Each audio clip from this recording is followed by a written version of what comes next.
online experiences, and they're expecting more from you guys who are facing rising costs. So what is the challenge? It's not just keeping up, it's staying ahead. Now, at Resonate, we see data as more than just insight. It's your competitive edge. And today, we're not just sharing a report with you guys, we're giving you a playbook as to how to navigate this changing landscape. Now, over the course of today, we're not just going to dive into some lovely food, we're also going to dive into some interesting topics. Now, not an exclusive list, but firstly, what is driving shoppers away and how to keep them, why in-store still matters and what customers are expecting, and potentially the most important one today, what are the hidden opportunities for you guys to boost basket size and drive unplanned purchases. Retail is evolving, as we all know. With the right strategy, there is huge potential to build stronger connections, drive loyalty, and, of course, increase sales. So, I'm going to hand it over to Lisa today, our CEO and co-founder. Lisa is very well placed to talk you through today's insights. She's worked with some of Australia's leading retailers, also globally as well. So without further ado, Lisa, I'll hand it to you. Thank you everyone for making the time in your busy day. I know retail works in a very different rhythm. You don't have the luxury of the big banks who work quarter to quarter, half yearly result to half. You work week to week, Thursday to Thursday, Saturday to Saturday. It's the fastest moving part of the economy, and taking an eye off one Thursday affects your quarter. So we love being in this space, and we've been in retail and we've had the face of many customers both in Australia, and we're a proud Australian company that is showcasing and now pioneering globally, so many retail customers overseas as well.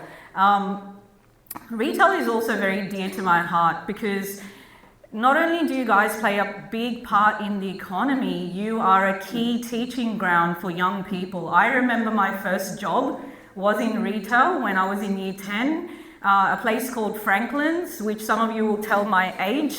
That turned into Woolies, and then that turned into a lot of different things. But I remember that, I thought I was a bit of a hotshot at school, getting good grades, and I got my really strong education when I had to stack the drinks aisle, which should be nicer to your manager because then you don't get the 2-litre Coke bottles that you're stacking. And I also got a really good feeling about how important customer service was, what it meant when a frazzled customer came in looking for something, and how hard it was to stand on your feet for 5 to 6 hours a day, the basics, and not be able to sit down and still be smiling because that's what the customer expects. And I actually loved it. I was like, this is where it's at. And my daughter, a 12-year-old daughter, actually, she started already. I told her to join the local cafe, have some humble pie, and she serves coffee there and stamps some mugs. And that type of education, you are such a key backbone of what customer experience is. And a lot of young people get their first taste of life and customer experience through retail. So that's a really important role. So retail over the last 12 months, it's been a roller coaster. There isn't a day that I don't pick up the AFR and I'm like, are we in a good place? Are we in a bad place? There's companies having record profits. There's other companies blowing up. It is really hard to guess what tomorrow brings, and never more so than the last 12 months. And the prediction is that it's not going to change for the next 12.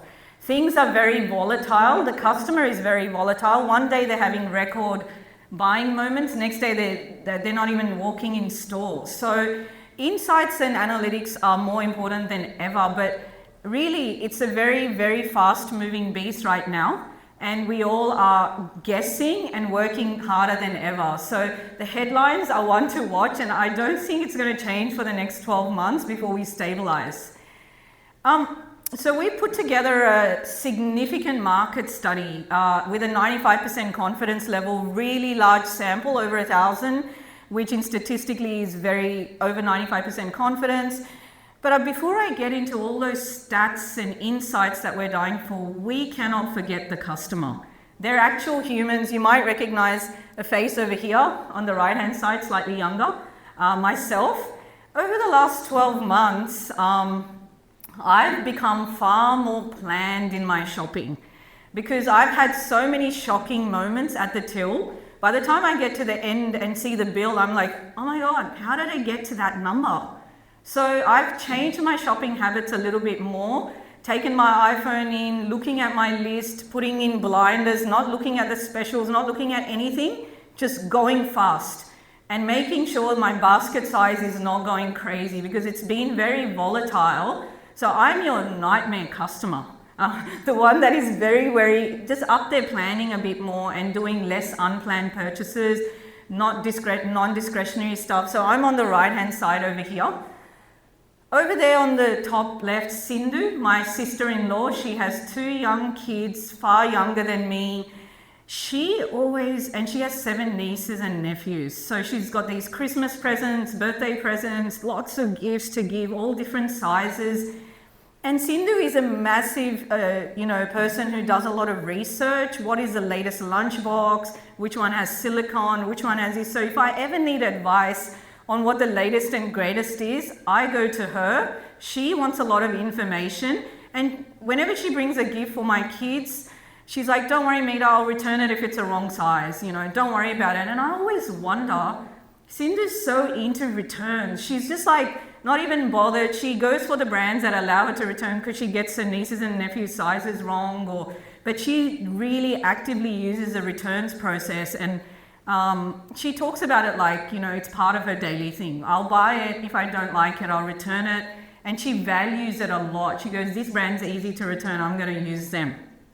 So there's that consumer as well. Then you've got Ben over here. He just gave a talk. So Ben and me, last year when we were here, we came on the plane and he was wearing these sneakers with a V on them and he told me it's Vega. And I'm like, oh, okay, what is this about? He's also keeps me up to date on what the latest and greatest is. And, he's like, it's cruelty-free, it's leather, but it's not leather and it's really good. And I'm like, wow, how much did you pay for this? Anyway, we're on the flight again yesterday and he's got completely new sneakers and they're called On. And I've been educated on the story behind that. Roger Federer, his brand and the story behind On. And Ben really values the story and he really values the brand and what's behind it. And he's not as planning and price conscious as I am on days. And I really enjoy listening to why he buys what he buys and how he invests in things. And it's really interesting. We have other people here from our office as well, but the consumer is quite different. And the mindsets that we're serving are different. And that's, really important to understand. There's different opportunity in the market. So today we're really going to not focus on those 3 people too much and embarrass them. But what are the growth focus insights that we're going to talk about? So what are current shopping patterns? And you guys would have felt this in your own environments. What is driving unplanned purchases, or the politically incorrect word that sometimes people use is impulse purchases?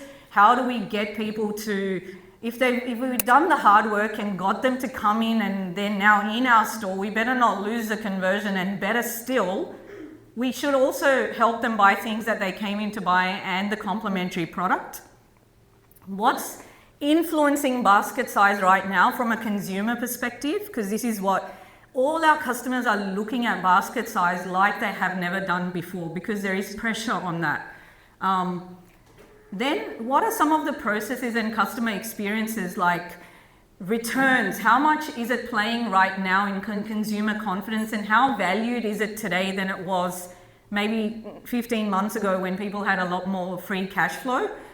And then getting into understanding the different mindsets. The economy doesn't have a single lane anymore where you put a sale out and people just rush in.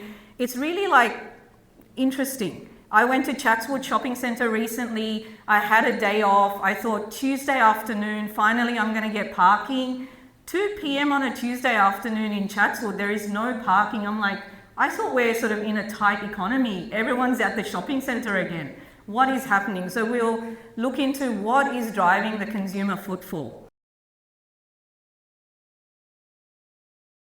So the good news for everyone, especially those of you that have physical stores, 3 out of 5 consumers prefer they're back into store. They prefer the physical store. And we did a deep dive research on, well, why? Because in COVID, everyone had told us everyone's only going to do online shopping, everyone's going to sit behind their desks, and in-store is a little bit over. That's not the case. This is consumers saying 3 out of 5 prefer in-store shopping. And even better news for those that are running the in-store, dealing with landlord staff, in-store fit-outs, the hard yakka of retail. The people who prefer retail, the people who prefer in-store have a much more high-frequency visit. So they say you are a weekly part of their life, not a monthly part of their life. They have a weekly operating rhythm. You have a chance to meet them weekly rather than monthly. You are either part of their Saturday, you're part of their Thursday, you're part of the day they work from home, but they're your weekly type of shopping patterns. The online is more of a monthly type of shopping pattern. They're saying they do more monthly online shopping, maybe when the paycheck comes in. I don't know, we didn't do the research into that, but this is really good news because people prefer to come in store and they prefer to come in more often. And they do it more weekly than monthly. So 3 out of 4 claim they have changed their shopping patterns. So you're not imagining things, and your data is correct when your basket sizes have changed. 74% of people said they have changed the way they shop over the last 12 months. And the primary reasons for this, they said they reduced their non-essential purchases, or they perceive they've reduced. Remember, this is their perception. Whether they have or not is debatable. They're budget conscious. And the last one is really interesting. They shifted towards alternatives. And this is a little important piece in the story of potentially why they are coming in store, because in store allows you to see alternatives a little bit better. Because in online, you're like, why is this thing $10 and this thing $7? Is it the wrong thing, or is it truly something I can alternate on? So walking in store allows you to see alternatives that you wouldn't buy normally, a brand you haven't bought. It allows you to feel the material, it allows you to see the sleeping bag that won't freeze your 12-year-old at camp in case you bought the 30% off one. So alternatives are really important for shoppers right now, and they're using that in-store footfall to shop for alternatives. And what makes in-store shopping more unique, what people talk about is product testing and try-on. They love the fact because, the hypothesis could be that they don't want to make a mistake right now because money is tight, or they're looking for an alternative. Immediate product availability. This is really important to people more than ever. Patience is drawing thin. Australia Post has a lot of press. People have had, things go missing. They just can't afford it. Immediate availability. And probably they don't want to pay for shipping. We don't know. But the fact that they want immediacy is a huge play that we can look at. And tangible product comparisons. 45% of people said you can tangibly compare products when they're done in store. So that's something to think about in the marcoms that we do. Come in, try your alternatives, come in and see the various varieties. Our range is the biggest in sleeping bags, or our range is the biggest. You can choose one that fits you, your family. But this is a true need right now. 45% are saying they want to see tangible and feel quality, and they come in store for this reason. So actually playing to this is really, really important. Obviously, we know the traditional pieces, service, personalized advice, I'm frazzled, all of this. Factors influencing the choice. And by the way, lunch is going to be served while I'm talking. Please do not hesitate to start eating because it's a power-packed lunch and we know you've made time out of your day. So please make sure we keep going on that. Factors influencing the choice of shopping channel. This is really interesting. When choosing a channel and making a purchase, ease of return, they think in-store is way better, and they choose that channel to be able to do that.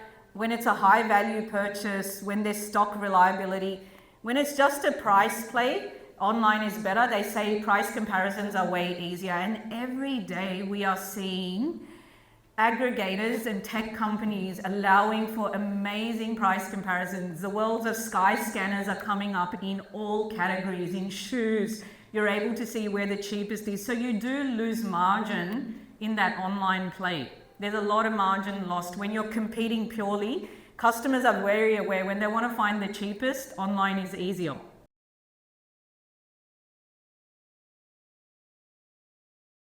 This is really important. Now that we know they're coming in store, they're looking to come in more often. And what is the play?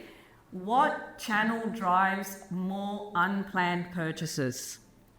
Which channel, a nice way to say this is, which are the channels that we can grow basket size more easily?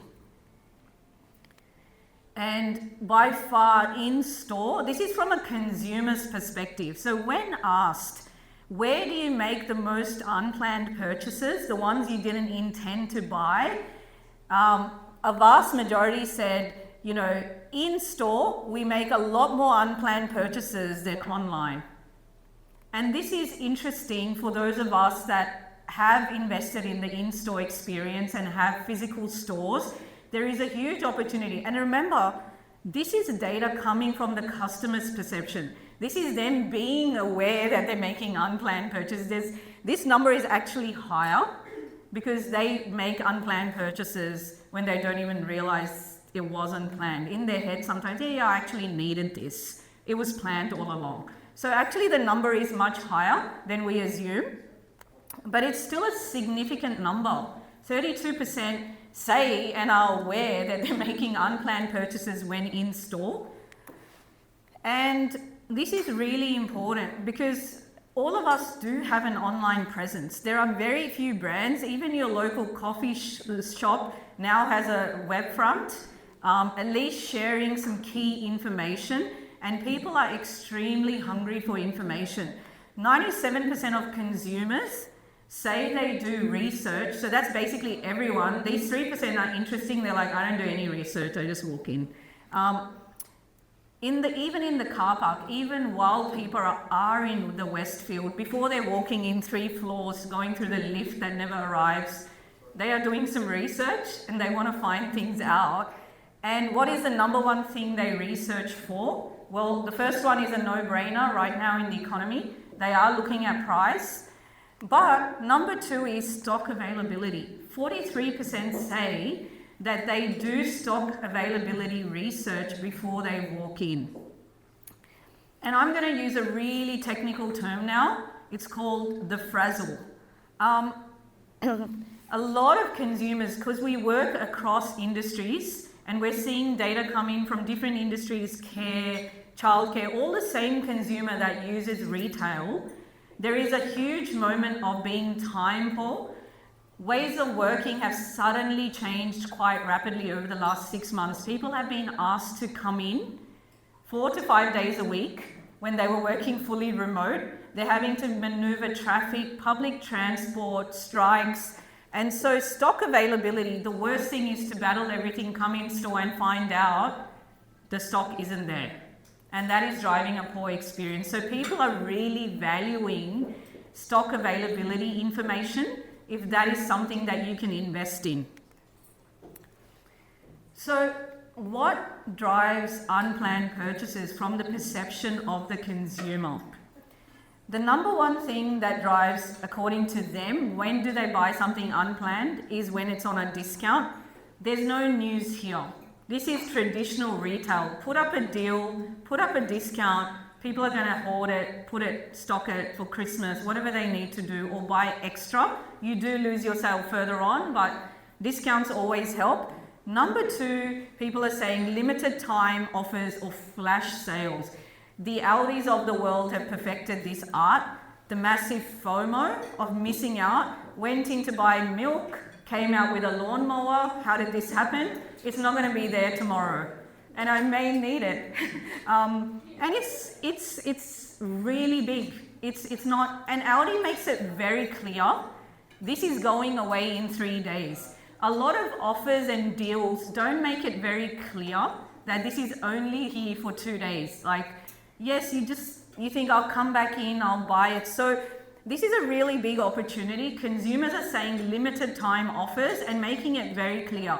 If you've ever been to a store in America, they use a traditional red light and they put it around products and it's flashing, and for whatever reason, everyone's running towards the red light. Like, that's it. It's never going to happen again. It's an emergency. It's a shopping emergency. But it plays to that same need of not missing out and a very limited time of red light flashing. So that's really important.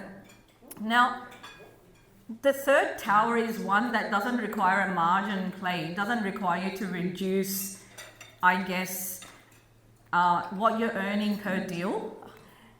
It's really important, and one that consumers are not, that brands are not looking into. Customers are saying what makes them make an unplanned purchase is their mood and emotion.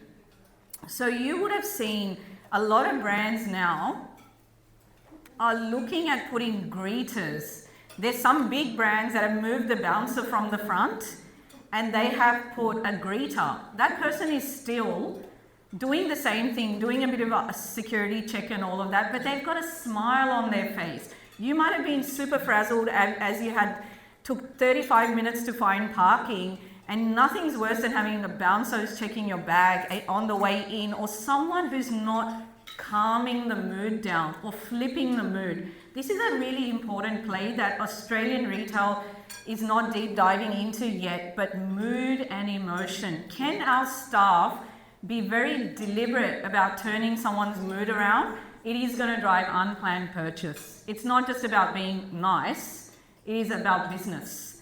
So mood and emotion are playing a big role in driving people to open up and spend more time with you and do more unplanned purchases. So the ones with the icon of the human, these are all service drivers, people, human-based drivers that strategically can be leveraged in order to not necessarily change the whole business and ask for more money and transform your supply chain. These are things that can be actually tested in 5 of your stores or 10% of your network to see if we do this mood enhancement, if we make our teams aware, how is that going to change basket size for that particular store?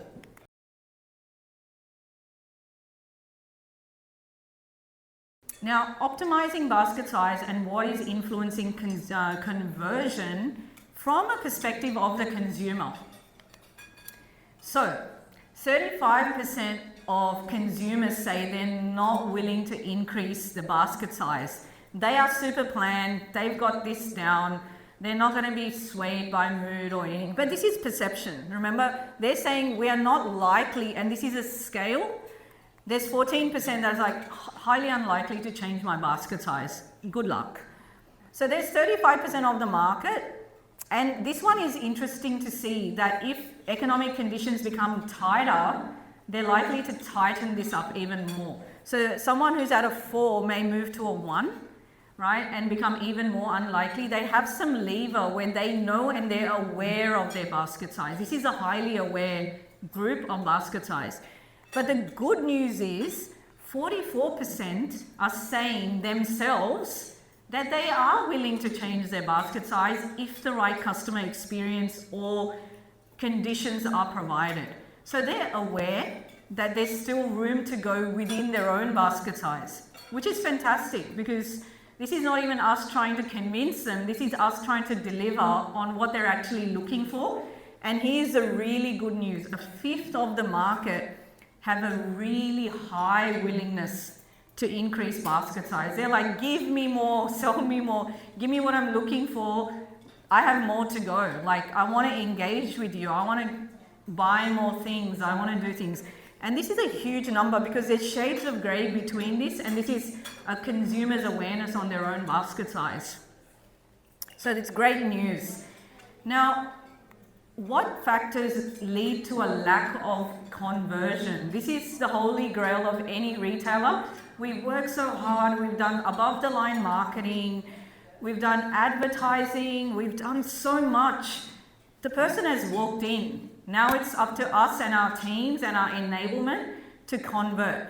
So 57% of people said the reason they didn't buy was price was too high. Okay, that's always going to be there. We can't change that without losing margin. But 48%, very close second, is I couldn't find the product. I just couldn't find what I was looking for. Remember the technical term of frazzle? Because they're coming more in store, there is a time poor nature across all of the analytics we're collecting.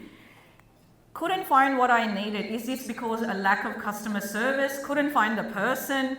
You know, I walked into a Target recently and I couldn't even find if there was anyone in store, or I was completely self-managed store, let alone find the swimming costume I'm looking for because it keeps moving locations.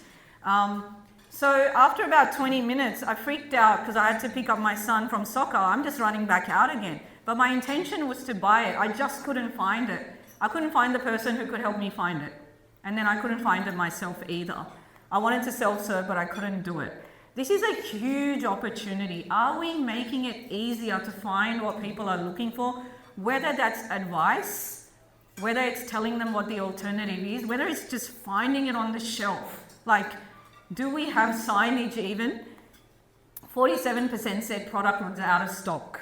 And we're coming out of those supply chain issues, really. So it's a customer's perception that the product was out of stock. Whether they couldn't find an alternative is really ours to lose. Whether they're just in for that one product or the next one is good enough. And this is a massive loss of conversion. The rest, you know, found a better deal, long queues, poor staff assistant. A fifth of the market is saying they just weren't assisted. And remember, some of these are co-related. They're not separate. Poor staff assistant and couldn't find what I'm looking for and don't know the alternative could all fall into one basket. And this is a consumer saying they didn't buy in store and didn't give you the conversion you were looking for. What about online? This year we also did a deep dive into, because a lot of our players are omni players. So main reason they didn't buy, high delivery fees. People are extremely sensitive to delivery fees right now. No one likes that pinch. Okay, 54%. Then found a better deal elsewhere, long delivery time. Now deals and fees are things we can't move on that easily because it costs money. But they're more sensitive to all of this online because they're looking for the deal. Long delivery time. This is really important. And 60% of consumers found follow-up communication ineffective. They are used to, remember, we're getting a consumer that's coming in now that watches their pizza in Domino's being cooked in the oven minute by minute, second by second. That is the status update they are used to. We can't change that mindset. Some people have gone ahead and created the Ubers and the Domino's of the world, and people are used to having information being fed at them at light speed. And when we are working parallelly, sending them weekly product updates on it's in stock or it's being delivered, but week at a time, it's not effective. It's likely not being effective playing to what their current needs are. So there's a huge opportunity in here. If you do nothing, you can't change delivery fees, you can't change giving them a better deal, you can up the frequency of communication. This isn't a big investment piece, although some of our delivery partners are not the most tech savvy and they don't give us the communication we need. However, just engaging the customer in some way is really important, and that's what they're asking for. So this is not about massive investments in margins here. Now, when asked, again, we're looking at conversion and basket size. We're really focused in this report on that. Why is your basket size shrinking? And this is making the consumer aware. They're saying, obviously, you've got this first bucket, high costs, overspending, difficulty finding additional products of interest. They're just finding it hard to find things. And that's why they're saying, this should not happen. In a way, they're finding it hard. Have we taken too much staff out of the retail experience? Have we not got enough people? Have we made the aisles too complicated? I don't know. But this is really, really big opportunity. Limited availability of concerns. But this last bucket is really interesting. And it talks to consumer confidence. Concerns about receiving an item that did not meet my expectation, lack of trust in product quality or suitability, and uncertainty about returns process. Now, we could actually bundle all three together. When someone is buying something and they have low confidence, can we give them confidence either through a returns process or something that allows them to increase basket size when they're not fully sure if they bought the right product, the suitability of size, fit, how easy is it? So if you add all these three numbers together, they're all but saying about consumer confidence. And this isn't consumer confidence that economists talk about at the macro level. This is a micro consumer confidence type of scenario in store. What can we do in order to increase consumer confidence in making additional purchases, and what is driving a low confidence? And I'm going to do a deep dive on the returns process and how that can drive amazing amounts of confidence and what consumers think that's going to do for them. Good. So key opportunities, transparent policies, clear communications, seamless shopping experience, very broad buckets. We wanted to do a deep dive into this.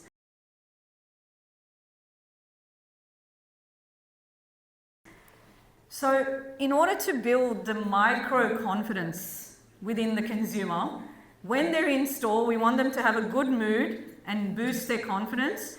The data is overwhelmingly showing it's going to increase basket size. The returns process and its implications on basket size right now. So this is a huge number. 4 out of 10 customers say that the returns process is very or extremely important to them. And right now, in a very low confidence environment where people can't make the wrong choice, they have limited cash flow, they haven't said they're going to stop coming in store or stop spending. They said confidence is really important to them. Confidence in the return. If I make a mistake, you're going to take it back.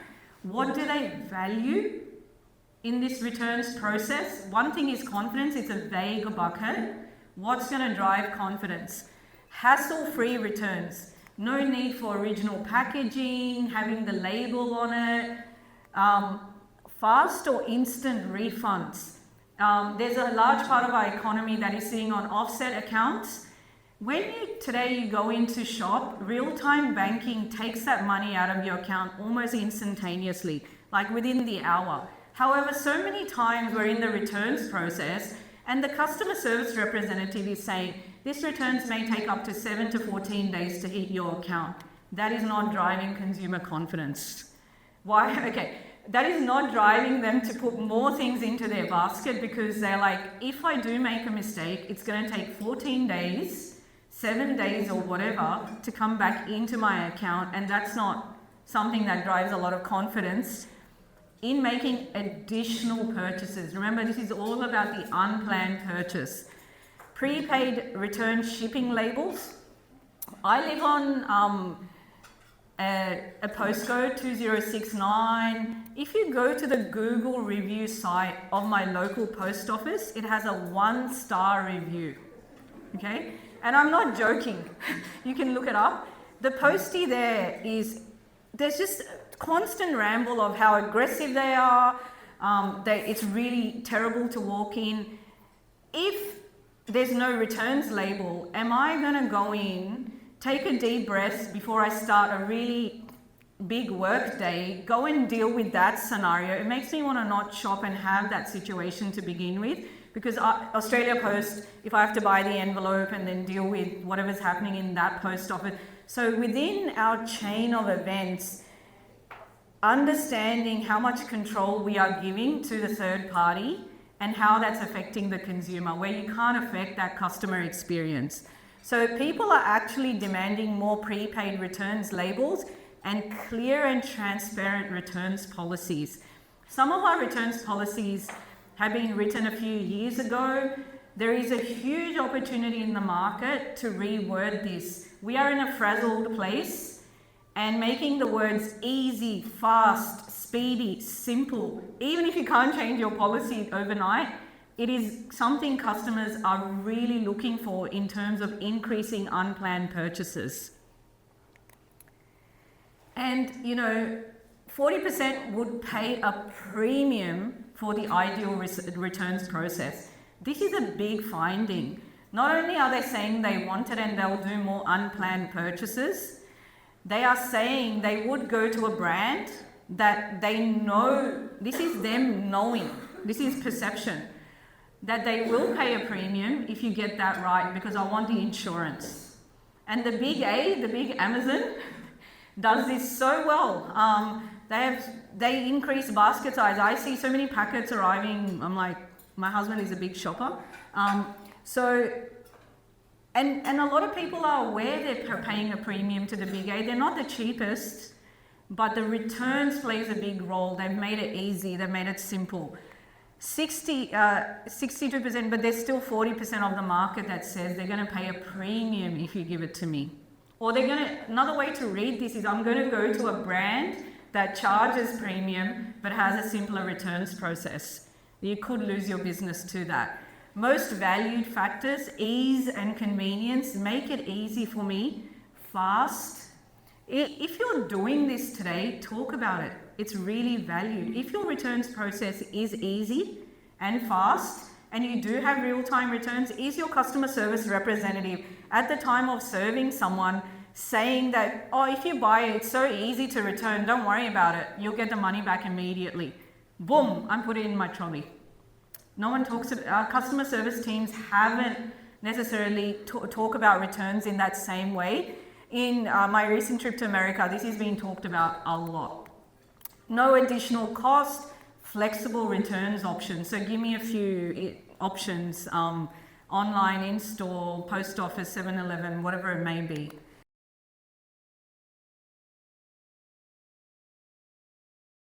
So I've gone through a lot. I hope everyone's eating as well. There's a lot to digest in the report, and we will be sharing this with you, with all the commentary as well.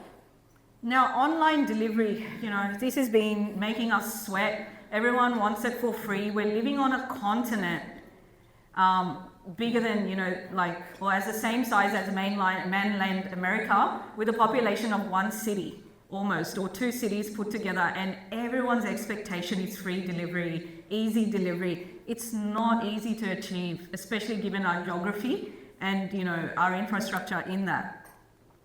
So what do people prefer in the online delivery experience? This is really interesting.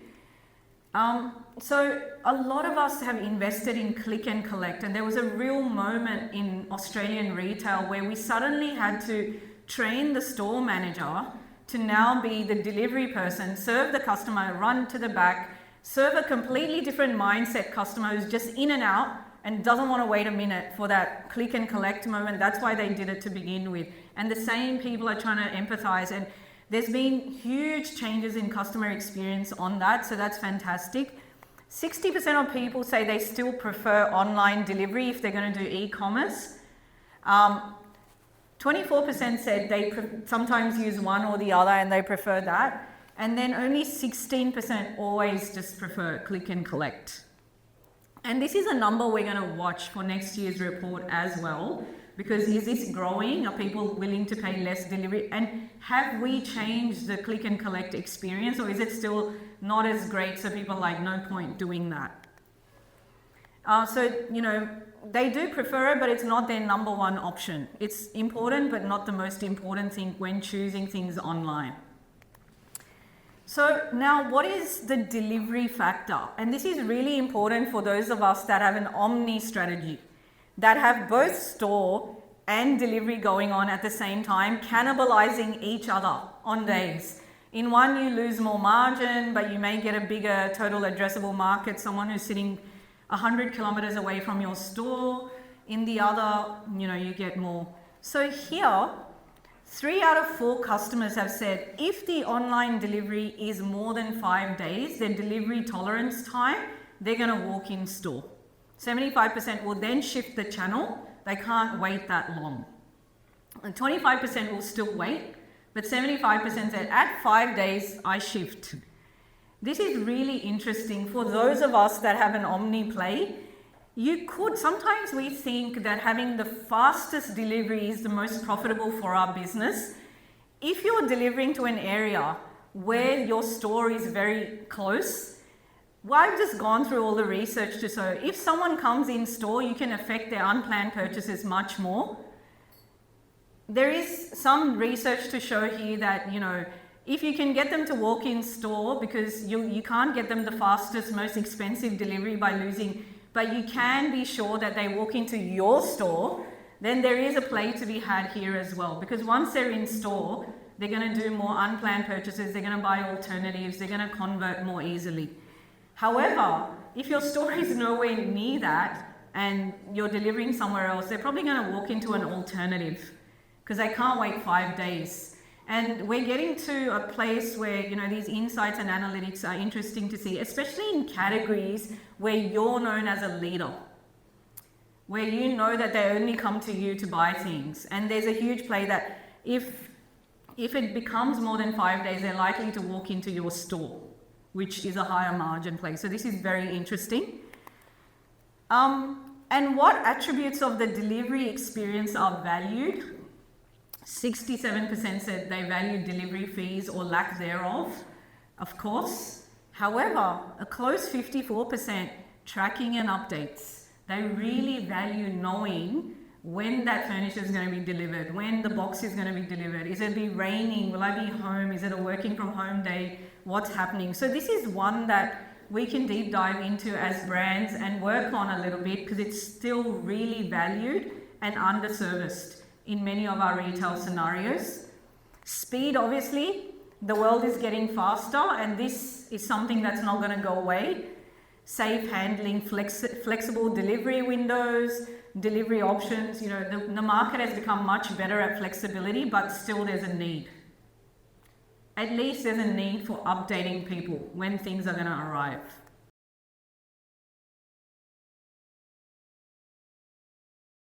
So we've gone through in-store, unplanned, the returns. What's really important is the ease, the instantaneous nature of it, the simplicity of the returns process.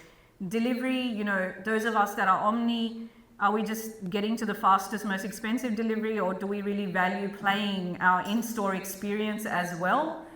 Now we're going to move into mindsets, or what is traditionally in marketing known as psychographic segmentation, buzzwords. What are the different mindsets? We have seen our politicians, our economists call, there is a 2-lane economy right now. One place is cost of living pressure. Second time, you can't find a seat in a food court with, $18 pad thais being served. What's actually going on? Because it's a bit perplexing. It's not simple, and that's because there's many different generations and mindsets, and the mindsets are not as simple as our traditional marketing was, that we can just find a demographic and the demographic will tell us what they do. Mindsets are shifting across generations. There are people that are in a certain age bracket that spend differently to younger people. So there's a mindset segmentation that's going on. And this is the breakup. When we did a lot of our cluster analysis, a lot of smarter people than me in my company that do, what are the different psychographics that we're looking at? So 35% of the market, and these are words we've given them, they don't see themselves as planners or anything like that. 35% of the market is what you could think of as a planner, extremely planned, unwilling to increase basket size, very, very, sensitive to price changes. Then you have the conditional grower. This is 44% of the market, somewhat aware that they can increase basket size, not fully convinced. But on the right-hand side, you have what we call the basket booster. And this is a fifth of the market. And the yellow and the green here, they bleed into each other. So any strategy about this particular, now because they're not easily targetable, we can't go after and say, I'm going to target the 18-year-old female, she's the basket booster, it's that easy, we're going to have all You've got to magnetize these people. You've got to have things in your customer experience that bring this mindset in store because there's different margins for each of these mindset. The basket booster is high willingness to increase basket size, and they love loyalty. They want to be part of the story. And so, you know, education, region, income, age, a lot of this data we'll share with you. There's no clear cut as to this is the person we're looking for. And so magnets need to be created, the planner, the conditional grower, and the basket booster. They're sitting across metropolitan and suburban areas. It's quite surprising. Who does more unplanned purchases? The basket booster does 48% of the time they go in store. They do an unplanned purchase. This is your ideal customer. They come in to buy X, they buy 2X.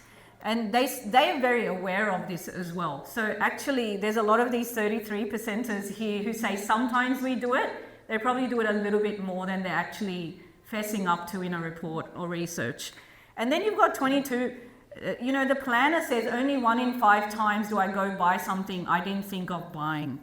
So this one is really interesting. And if we go back a slide, the basket booster is slightly younger, but I wouldn't say all young people are impulse or unplanned buyers. And there are, you know, much older demographics as well that is showing up. So there's not a clear segment we could get to, but it's the mindset that's important. Okay, so what about online? Online in general has less unplanned purchase. The basket booster still says 25% of the time instead of 44, they do unplanned purchases. So they're still important. And the conditional grower is very close to the basket booster. So basket boosters make nearly twice as many unplanned purchases. So it's not just about getting footfall into the store. It's about getting the right type of footfall into the store. And we'll get into this a little bit into what's going to attract the basket booster, what type of policies and customer experiences attract this segment that has larger basket sizes, higher margins. Who puts more value on the returns process? Or, you know, talking, when we're publicizing our returns process, look at this over here, the basket booster. Basket boosters are the ones that care the most about the returns process, while planners care the least. So now what this really means is your returns process and marketing your returns process and talking about it is likely to magnetize or bring in this segment. You know, it's about 60% of them highly value this.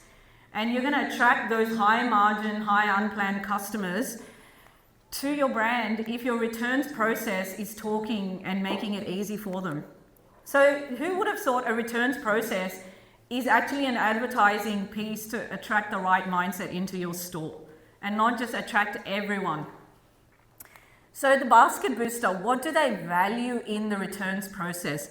Fast and instantaneous. These people, if there's any words you want to take away about your returns process, it's speed. It's fast, it's instant. A lot of you probably have this already, given the payment gateways we have underway, the technology. If you don't, it's worth talking to your third-party payment provider and say, we're not here just to do the return. We want to attract the most valuable customer in store, and that's why that instantaneous return is really important to us. And a lot of you are part of, why this is really important. They value, and if you do have it, you can talk to it, and your team should be talking about it at the time of conversion. That our returns process is easy and fast. It's instantaneous. They value it, no additional fees and hassle-free returns. Everyone values hassle-free returns. Like, okay, when someone talks about at the front line, make sure you have this on, make sure the label is still on, make sure the anxiety of the customer is going up and they're likely to remove 2 things from the basket. So this is really interesting. Don't make it seem like it's a hassle to return. Is the opposite of hassle-free returns. If you're making it seem like it's a hassle, it's not about necessarily diving into a new returns process. This is really interesting. The willingness, and this is one to take to your leadership teams, executive teams, worth looking at. the willingness to pay a premium for the ideal returns process. More than 50% of basket boosters are aware, this is their own awareness and perception, that they will pay a premium in a brand if the process is instantaneous, hassle-free. And this is about an investment in a process, talking to maybe, sometimes we choose payment gateways that have the lowest transaction fees. We can have 2 payment gateways. What are the options on the table? It's worth dwelling in to this. So the opportunity in these mindsets, well, the planner, that has the traditional opportunity in retail. They are very price sensitive. We've had a bad month. We know we can run a promotion. We're going to get the planner in to do their purchase 1 month before they were going to do it. They're going to buy the detergent. They're going to buy the shoes for Johnny 1 month before Johnny needs them, the winter shoes or the summer shoes. So this one is a really important one, but this is traditional retail. We know we can do the promotion, but it's still a third of the market. And they really like in-store promotions. The top research that a planner does before coming into shop is price. If price is the number one thing you're investing in your storefronts, online, and showing that, you're going to attract and magnetize the planner. At least they'll run into your stores. Okay, stock availability, if that's not available, you're probably not going to attract the other cohort that we want in store. So this is pre-shopping research. What does the planner really value? And there's some other data here that we'll share. The communication, having those instantaneous updates, not really that important to them. They're okay, they're more patient. Now, the opportunity in the high value mindset, the basket booster. And remember, we haven't gone to the middle cohort because you're not going to run 3 strategies for 3 cohorts. If you run this one or try some test and learns to increase basket boosters in store, you're going to have, the wash of some of the conditional growers come in anyway. So what do they value? They're less price sensitive, thank goodness, and they value discretionary products experiences. They're the highest physical store footfalls. Like they really value going in store and having an experience.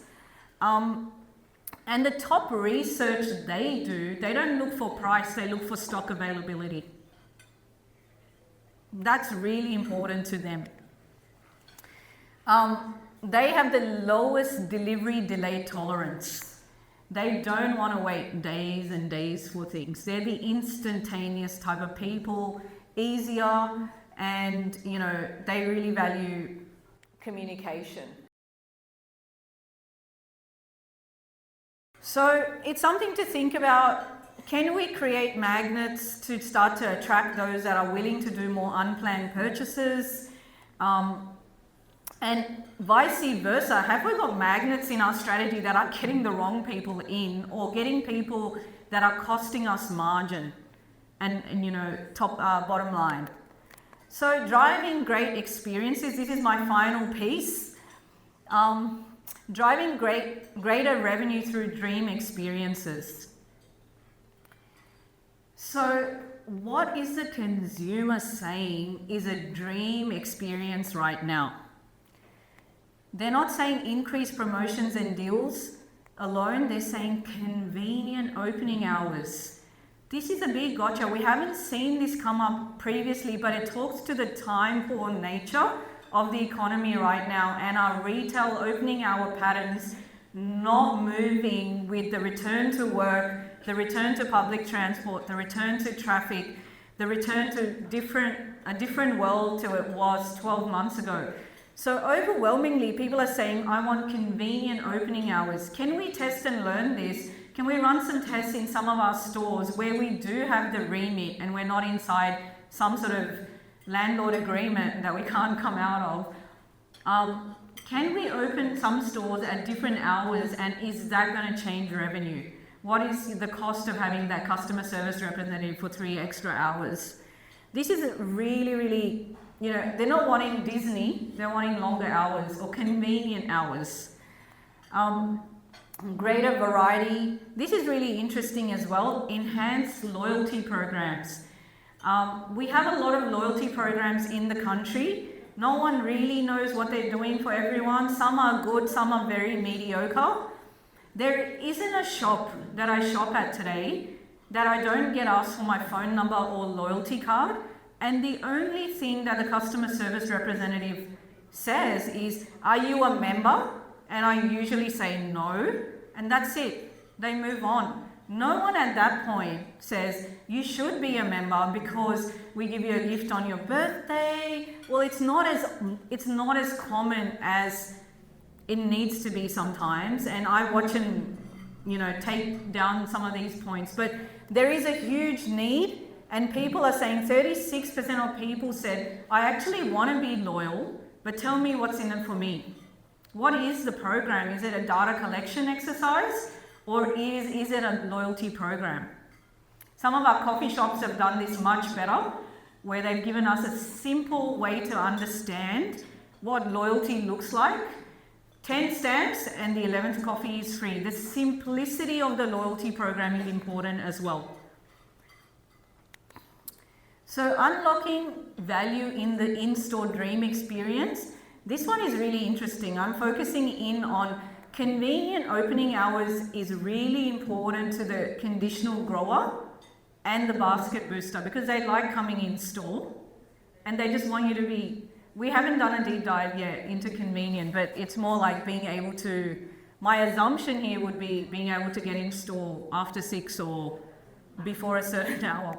But the basket booster is really interested in the loyalty program. They want to be part of the story, they want to be loyal, they want to go back to their friends and talk about the program. And this is a high value, high margin play over here. So there is still a need in the market. Loyalty programs are not gone. It's just the ability to understand them.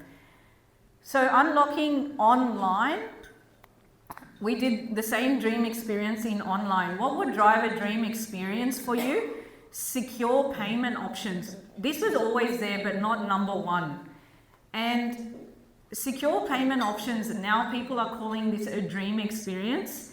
This is causing a lack of conversion. There is more awareness on the lack of security, the cyber attacks, the big brands that have had leakages in customer, So if we haven't updated our online payment pages to reassure the customer that we are the most secure and if we've kept those pages the same, we're leaving money on the table. Customers are saying we want secure payment options. And the customer is more frightened than ever because they're getting phishing emails, they're getting SMSs, they're getting phone calls from random locations. This is a huge opportunity.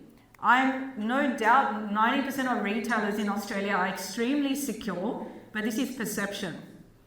Are we driving a perception of security in the online payment moment?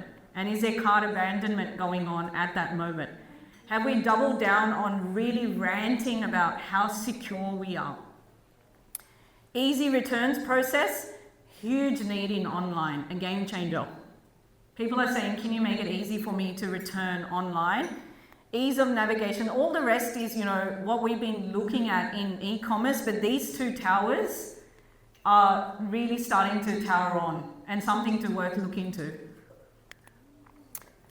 And unlocking the value. Now for the basket booster and the conditional grower, look at this. For them, the dream online experience is easy returns. It's still a dream for them. They really value it. Secure payment options is for everyone. Doesn't matter who it is. It's table stakes for all 3 segments and the whole market. And fast checkout process. The need for speed or the talk of speed. It's perception again. But anything that doesn't talk to speed is not going to attract this basket booster. And willingness to pay a premium again. It's more of the same. The basket booster, if these dream online experiences are delivered, secure, fast, easy returns, they're going to pay a premium. They are aware and willing to pay a premium. That's what the research is showing. Not that we can just charge it because we want to. Okay, so I guess I have gone through a lot of coverage here. It's to get us thinking outside in, what are the mindsets? There is obviously a lot of opportunity in retail. We're very excited as always, and we like data to do the talking. And then so much experience in the room in order for, you know, the experience to go, yes, okay, that makes sense. What do we do? What's easy to do? So thank you all for being here today, and this report will be shared with you, and we'll continue to share some of these insights as we release these reports. Thank you. Thank you very much, everyone. Thank you very much, everybody. Hope you enjoyed the presentation. Now, before we wrap things up today, we're very excited to be talking about Robin AI, which is a new feature of the Resonate platform. Robin AI will basically act as your CX AI analyst, and retailers are already using it, and they're loving how quickly they can get to insight, and therefore how quickly they can go from insight to action. So I'm not going to say too much. The video speaks for itself. Being said, you ready?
Pretty cool, mate.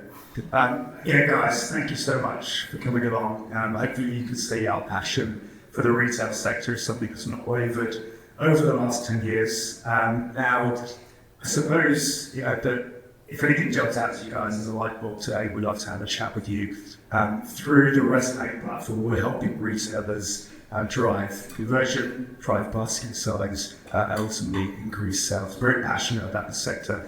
And we'd love to catch up with you guys afterwards. But otherwise, hope you enjoyed the day, hope you enjoyed the food. And yeah, catch up with you guys all after. Thank you.